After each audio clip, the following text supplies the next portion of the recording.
নমস্কার, আমার গল্প পাঠ আসরে আপনাকে স্বাগত জানাচ্ছি। আমার আজকের নিবেদন বিভূতিভূষণ বন্দ্যোপাধ্যায়ের একটি ছোট গল্প, প্রত্যাবর্তন।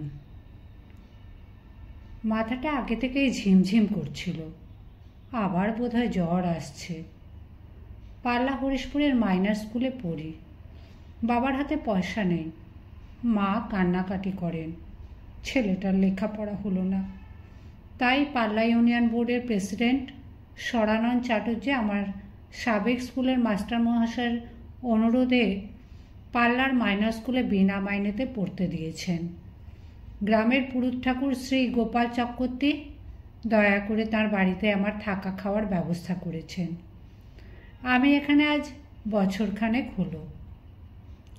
থাকতে পারিনি ভালোভাবে দু কারণে। সে কথা কেউ জানে না, মা জানতো, কিন্তু মা তো এখন নেই এখানে। প্রথম ম্যালেরিয়া জ্বরে ভুগছি আজ 1 বছর। কত ওষুধ খাচ্ছি, কিছুতেই সারে না। দ্বিতীয় কারণটা, আমার ছোট ভাই দেশে আছে। তার নাম নন্তু, বড় চমৎকার ছেলে সে। 7 বছর বয়স হলো। আগে আমায় ডাকতো তাতা ও তাতা, এখন দাদা বলেই ডাকে। সুন্দর দেখতে। নন্তুকে না দেখে বড় কষ্ট হয়। সেদিন টিফিনের ছুটি হওয়ার আগে মাস্টারমশাইকে বলি, স্যার আমার জ্বর আসছে। ননি মাস্টার আমার দিকে চেয়ে সহানুভূতির সুরে বললেন, আবার জ্বর? হ্যাঁ স্যার। বাড়ি যাবি? এখন হাঁটতে পারবো না স্যার। বেঞ্চিতে শুয়ে পড়। আয় দেখি, হাত দেখি।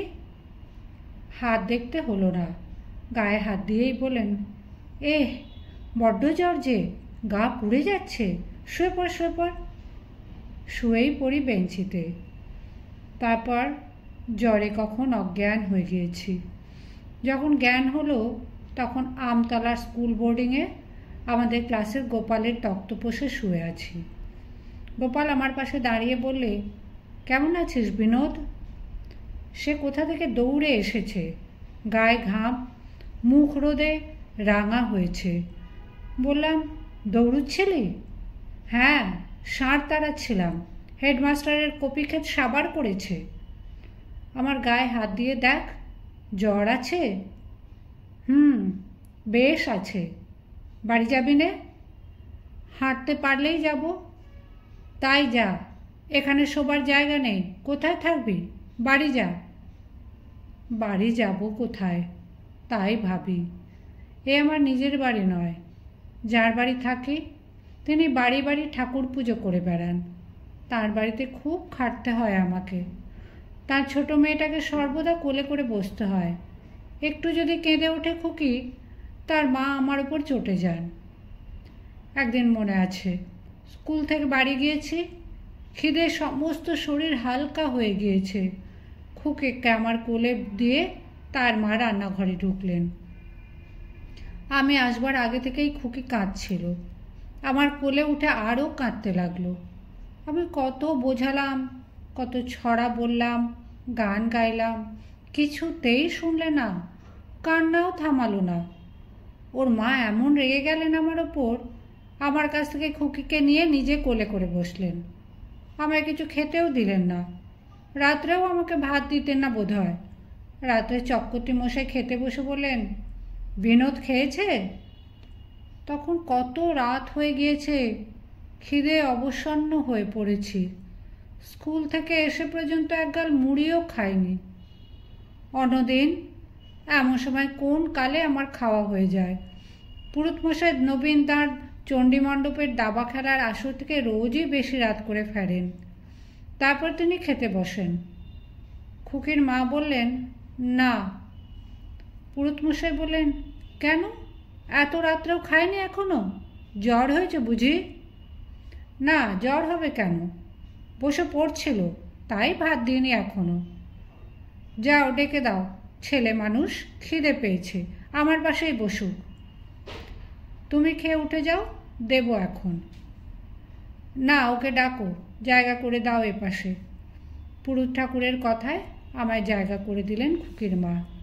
নয়তো আমি জানতাম রাত্রে তিনি আমায় না খাইয়ে রেখে দিতেন। কাউকে কিছু বলা আমার স্বভাব নয়, চুপ করেই থাকতাম। সেই বাড়িতেই ফিরে যাওয়ার কথা বলছে গোপাল। সেখানে আমার মা নেই। মা থাকলে আমায় দেখলে রাস্তা থেকে ছুটে আসতেন। এখানে খুকির মা আমার জ্বর দেখলেই মুখ ভার করে বলবে, ওই এলেন অসুখ নিয়ে, কে এবার সেবা করবে? আমার তো বড্ড উপকার হচ্ছে ওকে দিয়ে। কুটোটুকু ভেঙে দুখানা করার উপকার নেই, শুধু সেবা করো, বার্লিরে সাবুরে। কিছুই করতে হয় না ওকে। আমি ওকে কখনো কোনো কষ্ট দিইনি। আমার রোজ জ্বর লেগেই থাকে। ওকে ডাকতে বা কিছু বলতে আমার লজ্জা হয়। উনিও আমার কাছে বড় একটা আসেন না। মিথ্যে বলবো না, সে বরং পুরুতমশাই যত রাত্রেই ফিরুন না দাবা খেলে, আমার অসুখ হয়েছে শুনলে আমার শেয়ারে এসে বসে আমার হাত দেখবেন, গায়ে হাত দিয়ে জ্বর দেখবেন, স্ত্রীকে ডেকে বলবেন সাবু কি বার্লি করে দিতে, নিজে কাছে বসে খাওয়াবেন। সকালে উঠে গোবিন্দ ডাক্তারকে গিয়ে জিজ্ঞেস করবেন ব্যস্ত হয়ে, ও ডাক্তারবাবু, বিনোদ যে অমন ভুগতে লাগলো, পরের ছেলে আমার বাড়ি আছে, অমন করে পড়ে থাকলে মন বড় ব্যস্ত হয়, ওর অসুখের একটা বিহিত করুন। পুরুতমশাইকে দেখলে বাবার কথা মনে পড়ে। দুজনেই নিরীহ, কেউ ওদের মানে না, বরং ওরাই সবাইকে ভয় করে চলেন। বড় যদি হই, পুরুতমশাইয়ের দুঃখ আমি ঘোচাবো। ওর ছেলে নেই, আমি ওর ছেলে হব।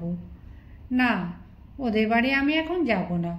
জ্বর আমার এবার খুব বেশি, হয়তো আরও বাড়বে। গোপালকে আমি বললাম, ভাই, আমি মার কাছে যাব। মার কাছে যাবি? তোদের গাঁয়ে?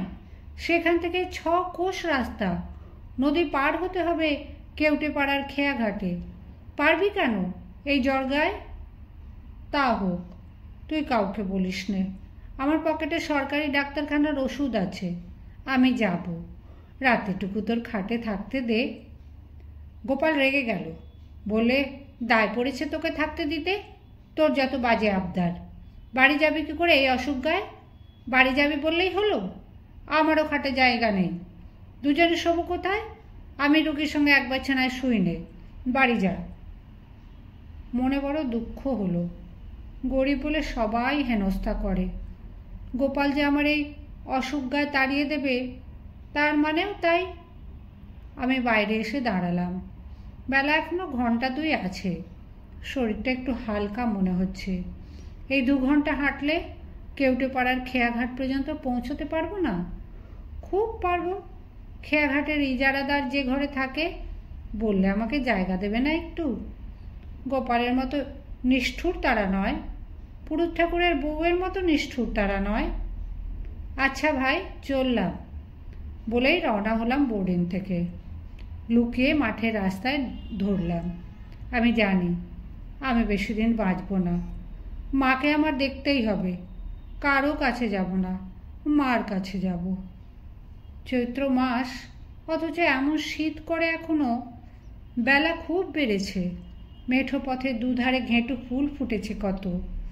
বাগজোয়ানের ঠাকুর বাড়ি পার হয়ে ফলেয়া গ্রামের পথে পরে ছোট্ট খালের খেয়া।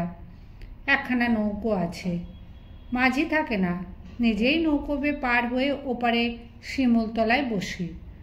শিমুল ফুল ফুটেছে গাছটাতে, টুপটাপ করে রাঙা ফুল ঝরে পড়ছে। শুকনো কঞ্চির বেড়া দিয়েছে পোড়া খালের ধারে ধারে।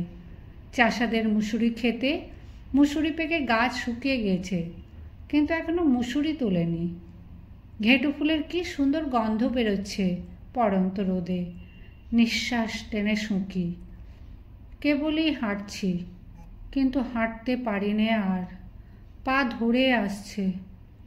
ফলেয়া গ্রামের পেছনে মস্ত বাঁশবাগানে মরা শুকনো বাঁশপাতার কেমন চমৎকার গন্ধটা। বাঁশবাগানের মধ্য দিয়ে পথটা, তারপর আবার মাঠ। মাঠের মধ্যে বড় একটা যজ্ঞি ডুমুর গাছ। থলো থলো যজ্ঞি ডুমুর পেকে টুপটুপ করছে গাছে। আমার গা বমি বমি করছিল। ডুমুরতলায় বসে বমি করলাম। গা কেমন ঝিমঝিম করতে লাগলো। জল তেষ্টা পেল। ঠান্ডা জল কোথায় পাই? অবসন্ন হয়ে থাকলে চলবে না, মার কাছে পৌঁছতেই হবে। কখনো একা এত দূর পথ হাঁটিনি, ভয় করছে। অন্য কিছুর ভয় আমার নেই। চিলতেমারি গ্রামের শ্মশানটা রাস্তার ধারেই পড়ে। শ্মশানে নাকি কত লোক ব্রহ্মদৈত্য দেখেছে, পেতনি দেখেছে। চিলতেমারি যেতে অবশ্য সন্ধে হবে না। হে ভগবান, যেন সন্ধ্যা না হয়। মাকে দেখতেই হবে, তার আগে যেন সন্ধ্যা না হয়, অথবা না মরি। হে ঠাকুর। একটা কাদের বাড়ি পথের ধারে। দরজায় দাঁড়িয়ে বললাম, একটু জল দেবে? একটি 10-12 বছরের মেয়ে আমার সামনে এসে বলে, কি জাত? ব্রাহ্মণ। আমাদের জল খাবে? আমরা জেলে। তা হোক, দাও। মেয়েটি একটু পরে একখানা পাটালি আর এক ঘুঁটি জল নিয়ে এসে আমায় দিলে। আমার দিকে ভালো করে চেয়ে দেখে বলে, তোমার কি হয়েছে? জ্বর। কোথায় বাড়ি? মনোহরপুরে। পাটালি খাবো না, শুধু জল দাও। জল খেয়ে আমি হেঁটে চললাম অতি কষ্টে। মেয়েটা আমার দিকে আশ্চর্য হয়ে চেয়ে রইল কতক্ষণ। সে বোধহয় বুঝতে পেরেছিল আমার হাঁটতে কষ্ট হচ্ছে। সে চেঁচিয়ে বললে, আজ এখানে থেকে গেলেই পারতে। হ্যাঁ গো। আমি ঘাড় নেড়ে বললাম, না, আমাকে যেতেই হবে। মার জন্য মন কেমন করছে। আবার মাঠ। কি সুন্দর মাঠ, শুধু আকন্ত ফুল আর ঘেঁটু ফুল ফুটে আছে। যদি শরীর ভালো থাকতো হয়তো মাঠে হাডুডু খেলতাম বন্ধুদের নিয়ে। সূর্য অস্ত যাচ্ছে। এখনও সামনে চিলতেমারি গ্রাম, তারপর কেউটেপাড়ার খেয়া ঘাট, যমুনা নদীর ওপর। সন্ধে হলেই আমার ভয় করবে। চিলতেমারির শ্মশান তার আগেই পেছন ফেলতে হবে। কিন্তু আর যেন হাঁটতে পারছি না, শরীর কেমন করছে। একটা তুঁত গাছের তলায় গুঁড়ি ঠেস দিয়ে বসে দম নিই।